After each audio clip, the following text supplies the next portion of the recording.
Driving into Providence in the 610 connector, you are parallel to Amtrak's Northeast Corridor. If you look just beyond that, you will see old brick buildings, some abandoned, others still in use. One notable one that always caught my eye is the Providence ALCO building. I wanted to learn more about it, so I looked it up. You can find a few articles, but not a comprehensive timeline. That is what this video is attempting to do.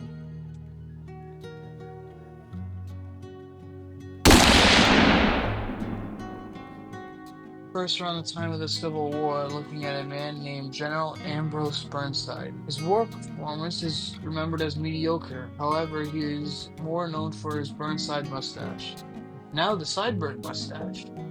His mark on history is inventing one of the most successful breech-loading percussion rifles. Legend has it that he had observed that the Hall breech loaders had significant leakage at the joint between the breech and the barrel, and that the leakage of the burned gunpowder caused a serious buildup of fouling, eventually making the breech difficult to close.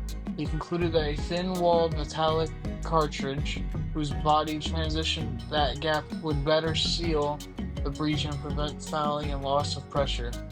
Further, it would be a step toward a relatively waterproof, self-contained cartridge. He took his rifle and created the successful Burnside and Bishop, which started as a general firearm manufacturer.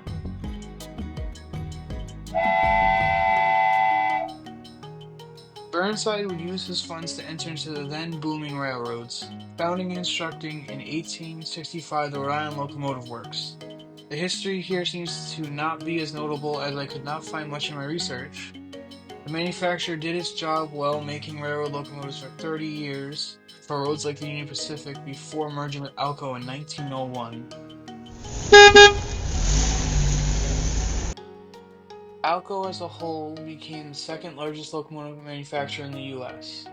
It was comprised of the Schenectady Locomotive Works, Brooks Locomotive Works, Cook Locomotive and Machine Works, Dixon Manufacturing Company, Manchester Locomotive Works, Pittsburgh Locomotive and Car Works, Rhode Island Locomotive Works, and Richmond Locomotive Works.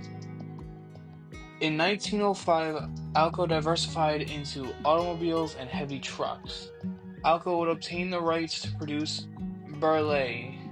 I'm sorry if I pronounced that wrong, but it is a luxury French car from that time.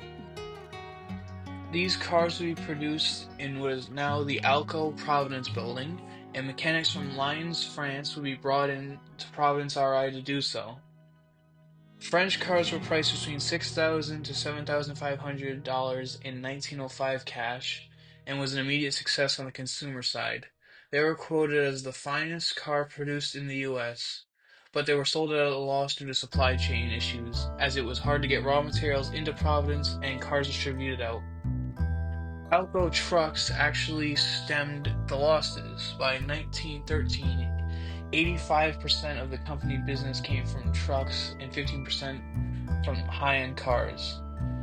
New York City's postmaster actually put in the largest single order of 80 trucks, but despite best efforts, ALCO ended up giving up on the automotive industry in 1913, laying off 1,200 employees and selling the Providence plant to U.S. Rubber in 1918.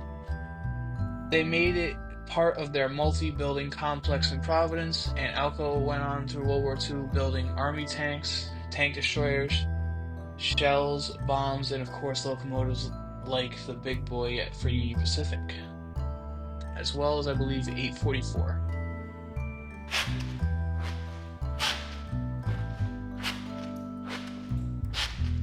So to look at the next phase of the building's history, we have to turn back the clock to 1896 and look at a man named Joseph Bennigan.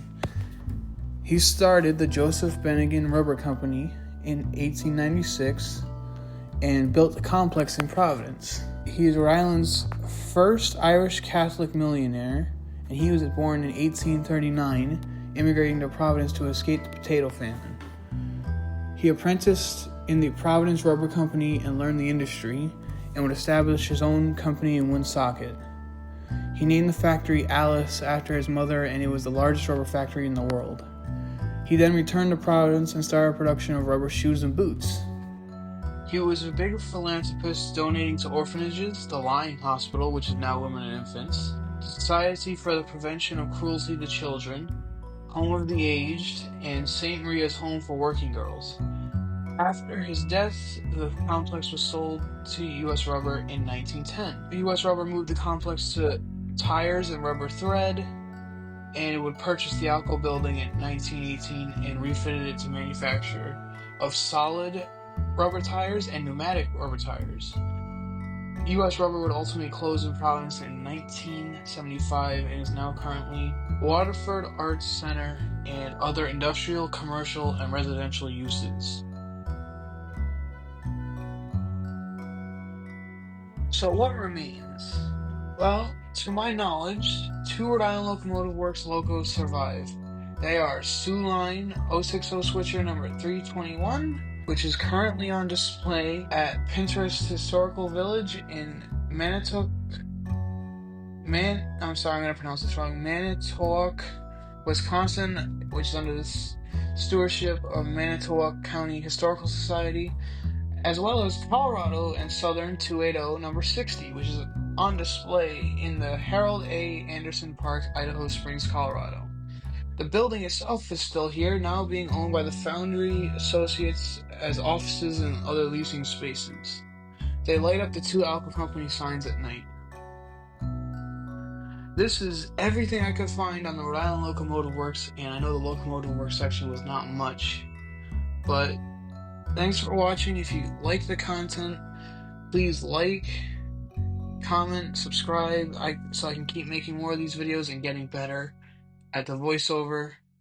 And tell me where in Rhode Island would you like me to research next.